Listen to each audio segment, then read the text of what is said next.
if you're able to do something artistically and you're able to create something, then I think you also have sort of a responsibility to share it with people, and to do something to make their lives better.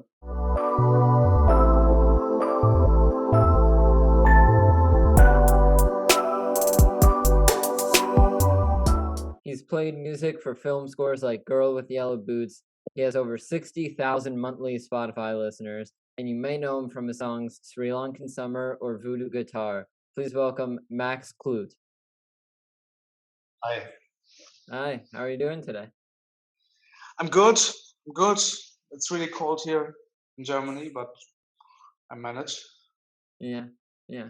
So, just first question I had to get into it. How did you discover music? What made you find a passion for music? Just everything like that.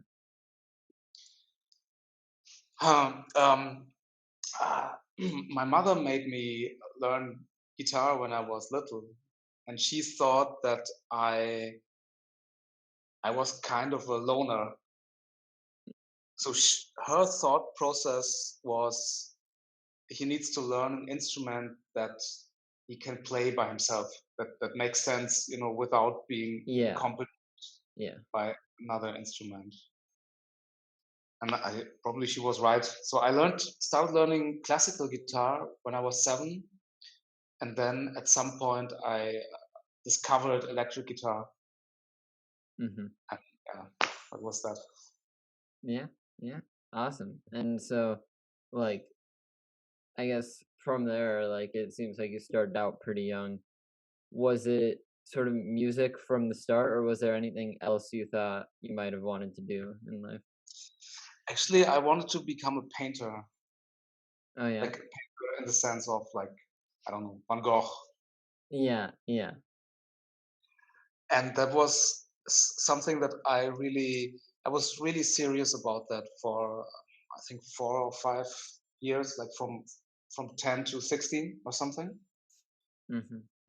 And then music became, at the same time, became more and more important. And at that time I really felt that it was kind of a decision making struggle or something. At that time that was really hard because I really loved drawing and painting, and creating images and creating like, this kind of art. But I always felt that, um, when you sit in your room and you paint something, you have some kind of idea or whatever, and it takes so much time for your idea to reach people, to reach the audience, because Yeah, paint, then you repaint, and then you have to. I used to do oil painting, so that takes at least a week to dry, yeah, and then you have to go to some, I don't know, have to find a place to exhibit your art. And with music or with the guitar, I felt it's so much more direct. When you're at a concert yeah, and you play a note, it can mean something in the same moment to a person right in front of you. So it's yeah. much more, I don't know, instantaneous or something. Yeah, yeah, it's a much quicker process of this concept in your brain to other people getting to experience it and hear it for themselves. And you get a direct response also from, like, not always, but you have the possibility to, if you play something and the audience responds, it's kind of this thing that I think you cannot really get when you do art in your room. Hmm. Yeah, It's much more, there's a much bigger distance yeah, between expressing and receiving or something like that. yeah. With music, you sort of build a community, sort of, and you have people there that are showing support. Where with art, it's much more like indirect. Like they'll go somewhere to see a painting of yours, but not you, and so it's just more direct with music. Although I still love painting and drawing. I think it's also a great way to express oneself. But for me at that time, that was basically the reason that I don't know, decided for the guitar and against Yeah, painting. yeah. And so once you started like releasing your own music or releasing music, uh, I like what tips or advice would you give to other artists who now want to start releasing music but aren't quite sure how to do it or they're just getting started? What like tips would you give to a new music artist? I don't know. I think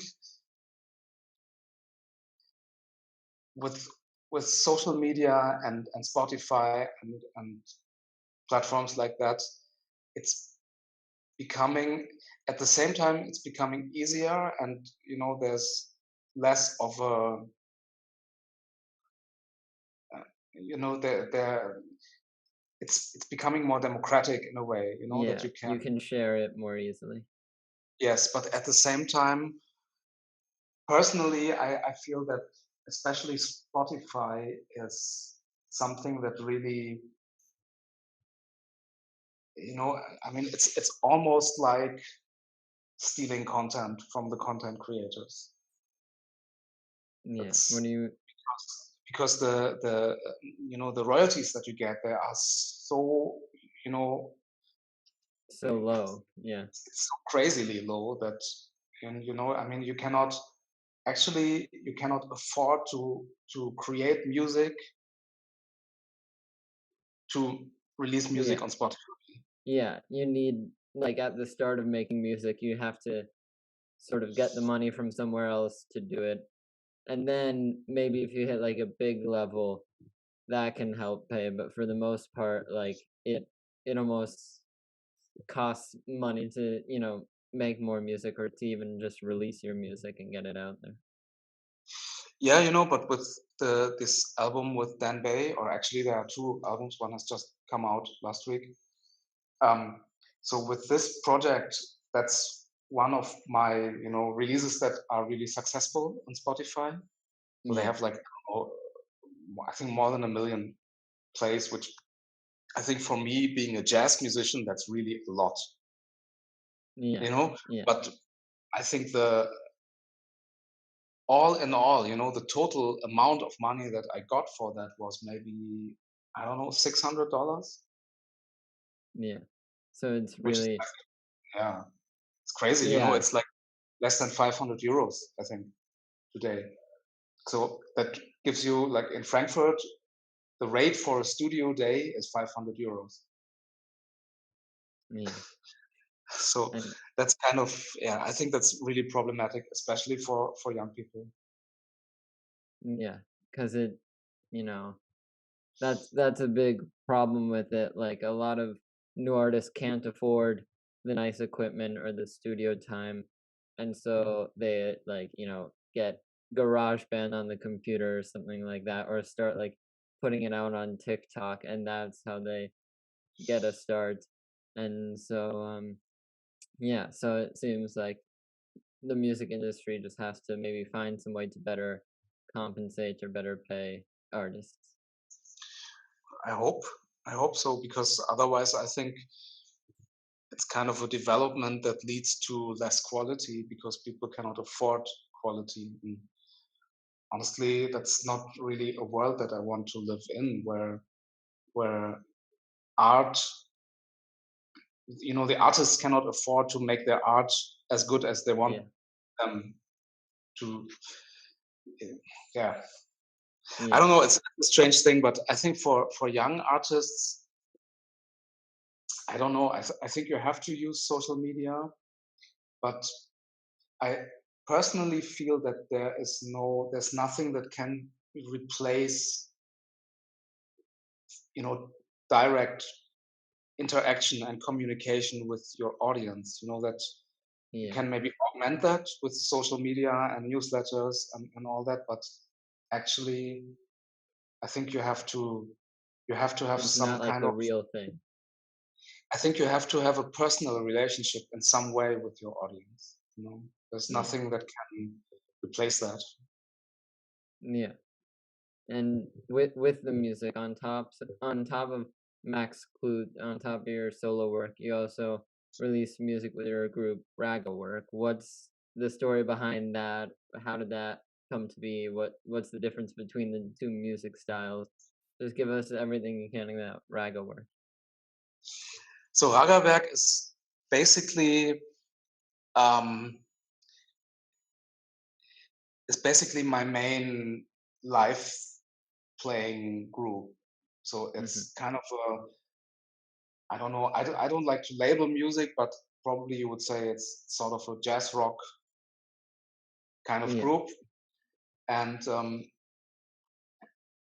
the name Ragawerk, we came up with that name to express the two elements that kind of come together in this group, which is Indian music, which is called raga actually, Yeah. the the scales and the moods and the concept of Indian classical music is very important for me. And the other side is that we are inspired by German music from the 60s, 70s, this movement called Krautrock, Yeah. which, for example, Kraftwerk is one of the, like, really well-known groups from that era that they started out as a, kind of with guitars and drums and handmade music in a way, and then they gravitated more and more towards electronic music. Yeah. But I think there's still in their music, there's this kind of, they come from the 60s and they have this kind of hypnotic, hippie-esque kind of vibe in their music. And that's something that's Yeah. also really important for us. Mhm. And, you know, it just seems like I mean, clearly you're speaking English, you're in Germany. A lot of your songs have like Spanish titles. It seems like you're super multicultural, super multilingual. Where does all this like world knowledge come from? Have you traveled a lot? Are you just interested in different cultures? How are you so, spread out? I don't know. I don't feel that I'm really so spread out, but I think so. My mother was really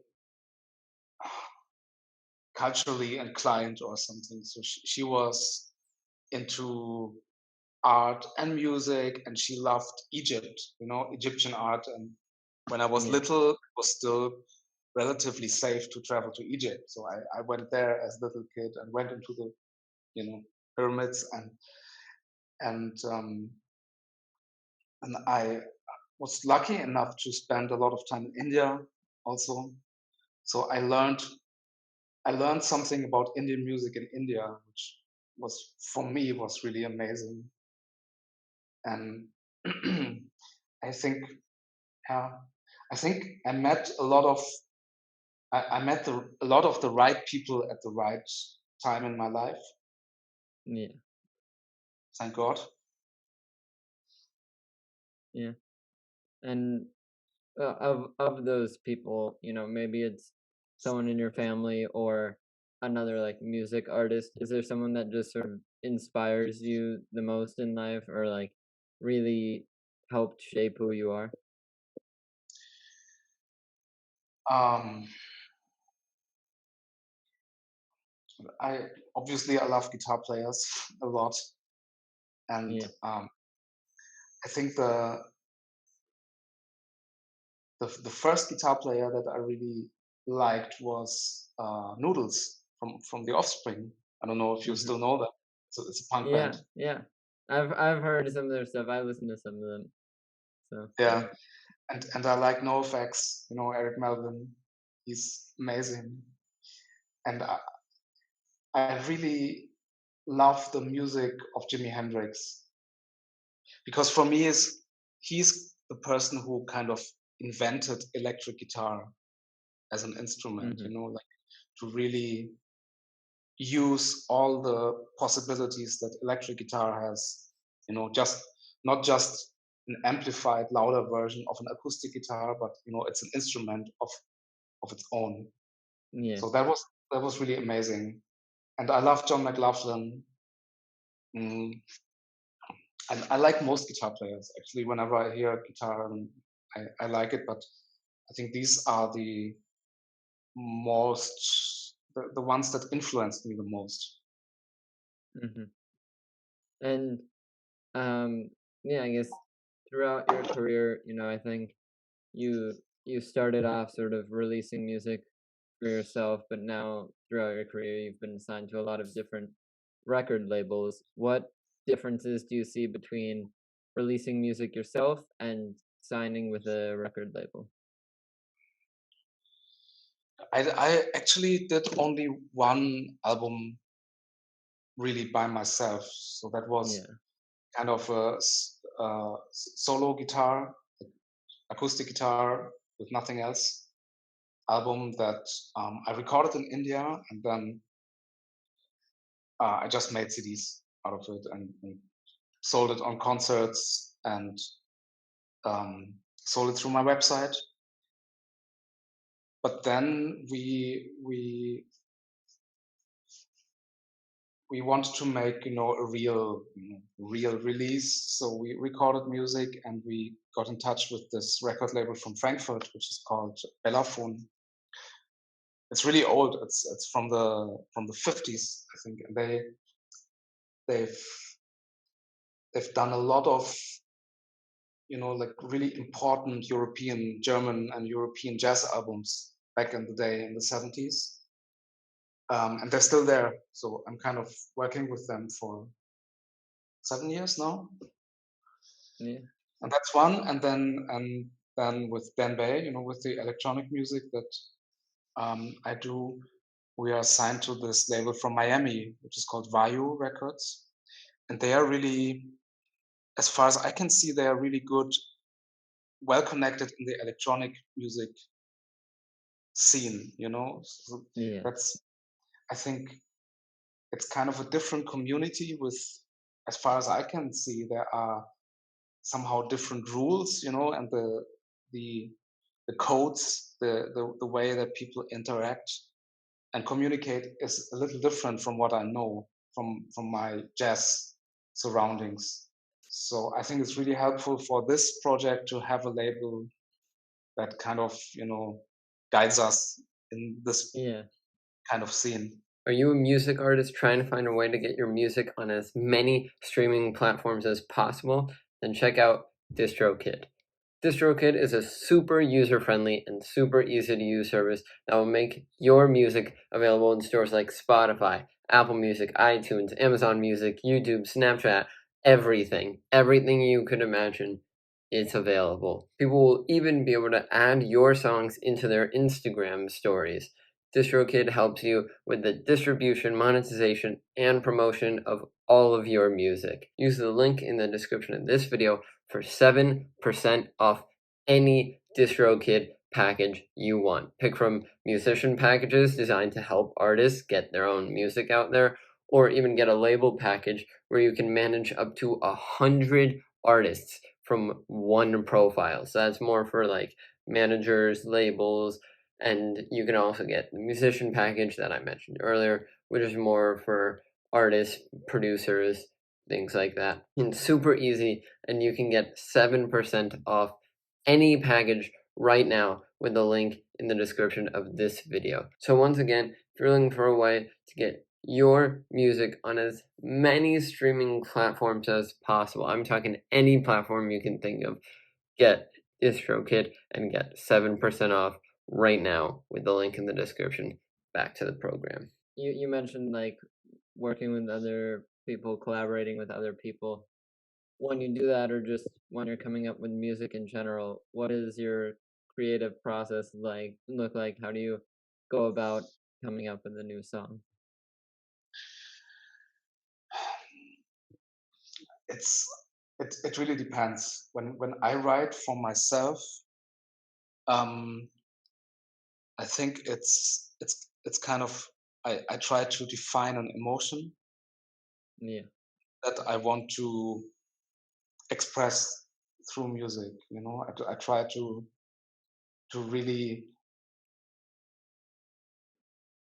you know, I want to be able to really express even verbally what I feel. To be able to Yeah. write about it.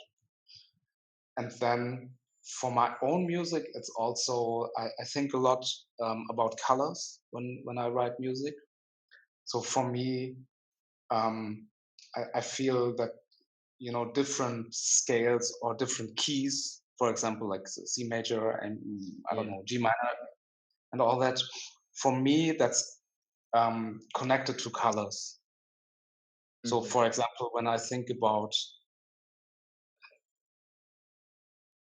like writing a song in A major, that for me it would I would think of a kind of orange, whereas I don't know F sharp Yeah. would be kind of blue green, like turquoise kind of color. So that's something that also goes on in the back of my head somewhere.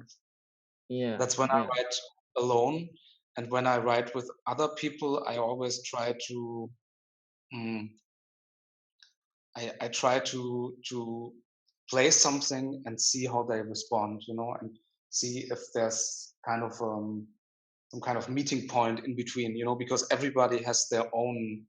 Everybody wants to express something different, Yeah. with music.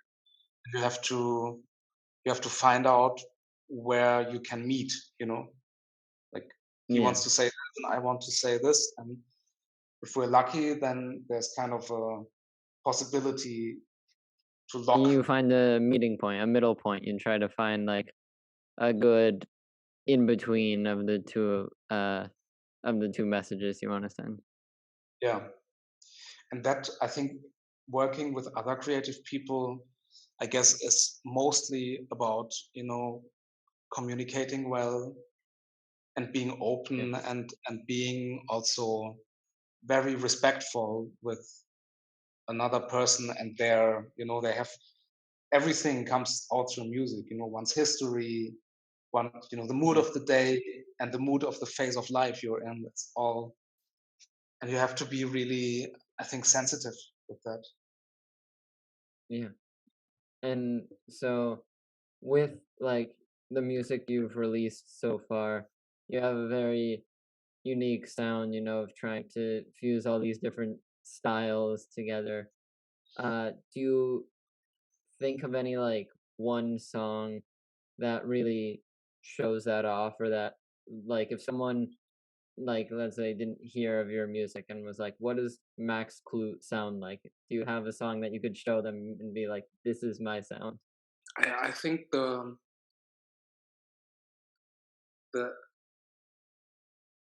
the best song that I feel I've written so far or recorded so far is a song called Grace from Ragawerk's album.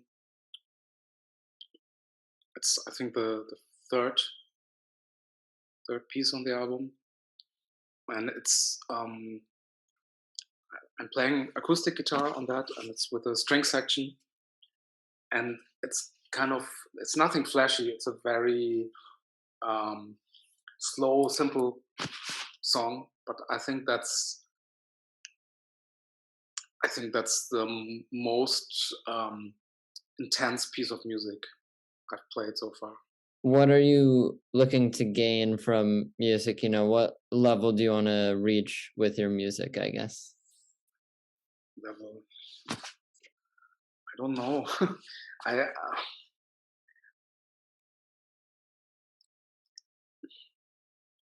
I think it would be great if I was able to somehow make people happy with what I do, and Hmm. continue to do that. That's I think I think that's the most important thing, apart from fame and money. Yeah. Yeah.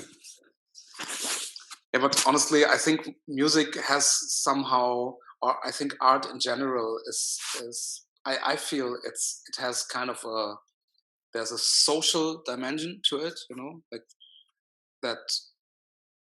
Um, if you have if you're able to do something artistically and you're able to create something, then I think you also have sort of a responsibility to share it with people and to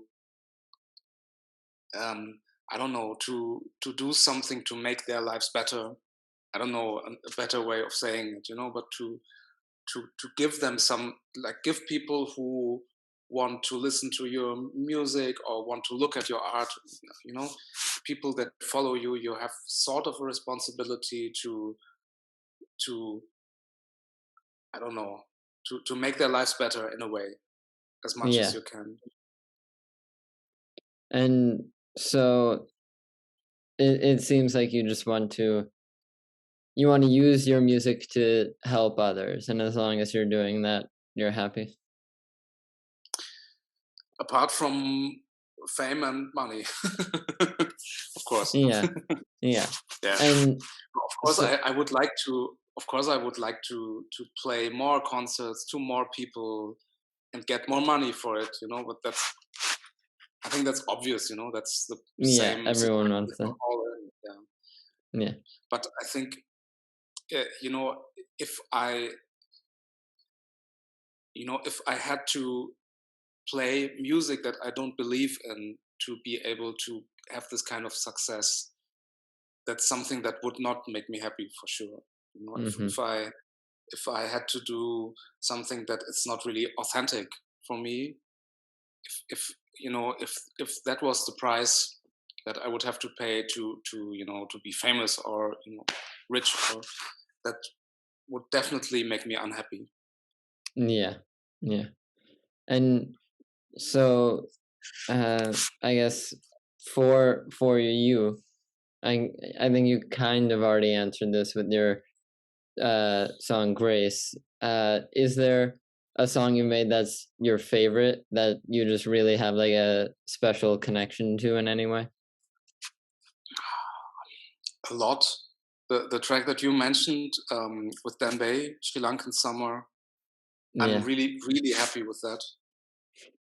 Yeah. Although that was really, that came out of a jam session, really. So Daniel, Danbei, he had this.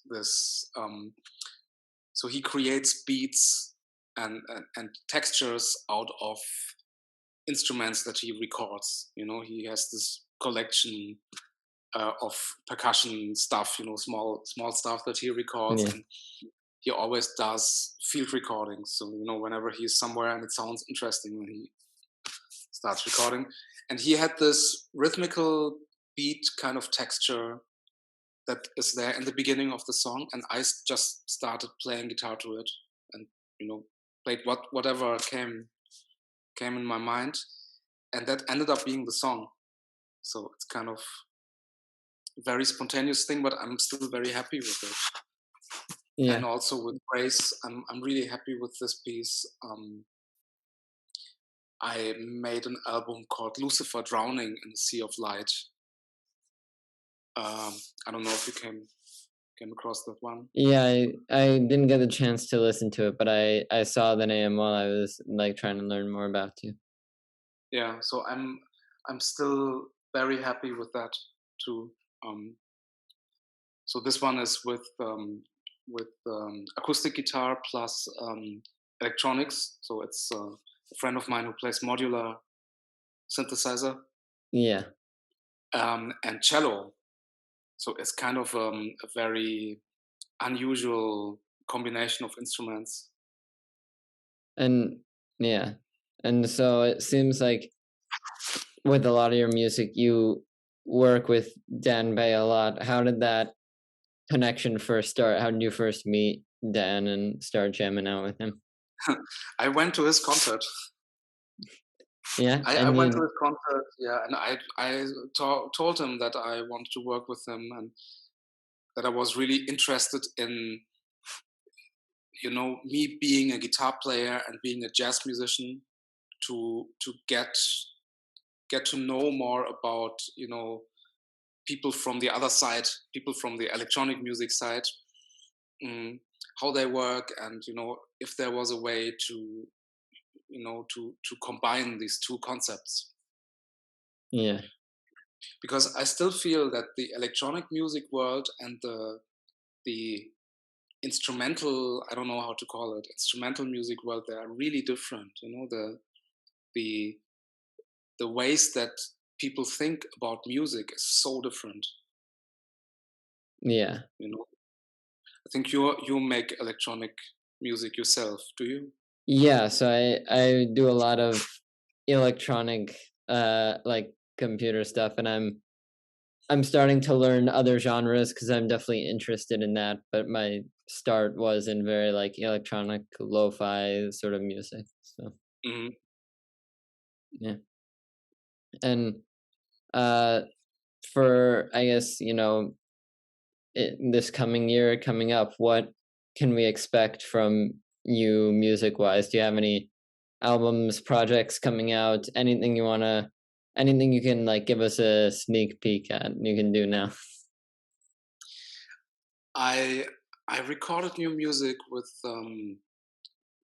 a group of musicians that is again very I don't know, not so usual, I would say. So it's a Yeah. combination of drums plus again modular synthesizer. There's a friend of mine who plays shakuhachi. That's a Japanese flute, kind of a thing that's more connected with monks. Monks play it when they meditate. They play this flute, but it's also being used in world music and jazz music. And then there's vibraphone and bass and me on guitar. Yeah. So that's again a very I don't know, and also a group of musicians that they have not met before that. We just I booked 3 days in the studio and I called these people, because I like them all as individuals, but the first time they all met was basically when the recording started. Yeah.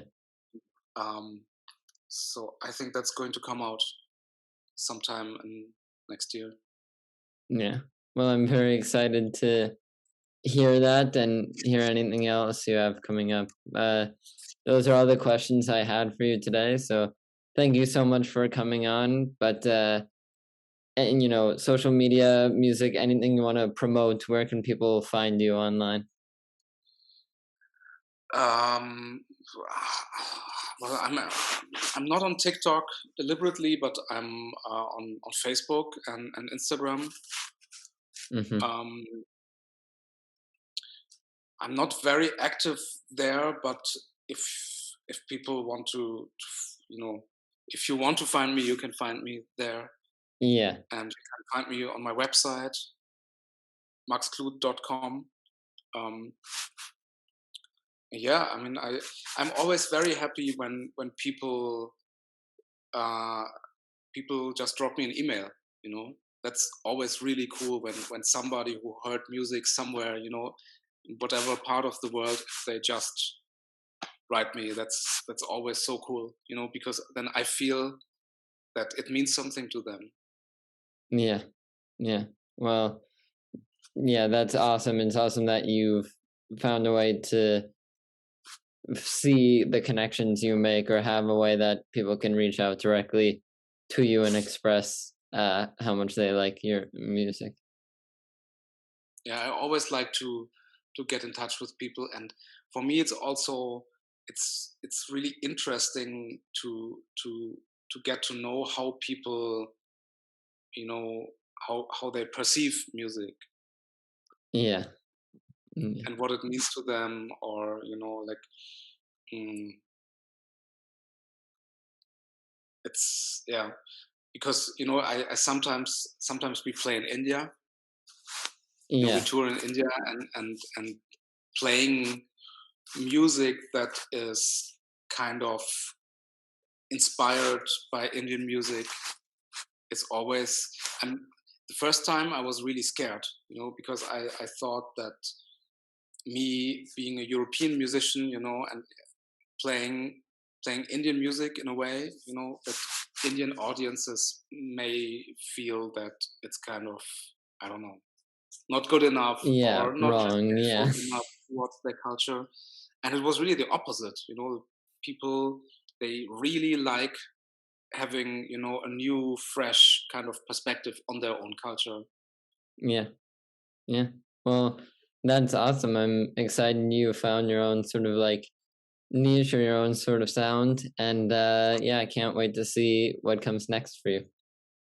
Thank you, and thanks for getting in touch.